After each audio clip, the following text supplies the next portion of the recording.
நாடாளுமன்ற தேர்தல் நெருங்கி வரும் நிலையில் ஒரு கட்சியிலிருந்து மற்றொரு கட்சிக்கும் கூட்டணியிலிருந்து விலகி எதிர்கூட்டணிக்கும் இணையும் நிகழ்வு நாள்தோறும் நடைபெற்று வருகிறது. குறிப்பாக தேர்தலில் போட்டியிட வாய்ப்பு வழங்காததால் தங்கள் கட்சியின் மீதான அதிருப்தியை வெளிப்படுத்தும் வகையில் கட்சி தாவும் நிகழ்வு தொடர்ந்து நடைபெற்று வருகிறது.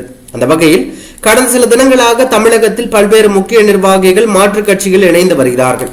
இந்நிலையில் பாமக மற்றும் அதிமுகவில் நீண்ட காலமாக கட்சி பணி ஆற்றி வந்த இளங்கோவன் திமுகவில் இணைந்துள்ளார்.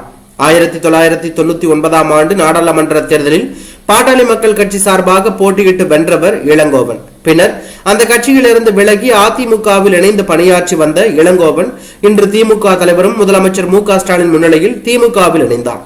அதிமுகவை சேர்ந்த விருத்தாச்சலம் தொகுதி முன்னாள் எம்எல்ஏ கலைச்செல்வனும் இன்று திமுகவில் இணைந்தார். மேலும் கடலூர் மற்றும் தர்மபுரி மாவட்டங்களைச் சேர்ந்த மாற்றுக் கட்சியை சேர்ந்த 800க்கும் மேற்பட்ட பேரும் திமுகவில் இணைந்துள்ளது தற்போது பரபரப்பை ஏற்படுத்தியுள்ளது.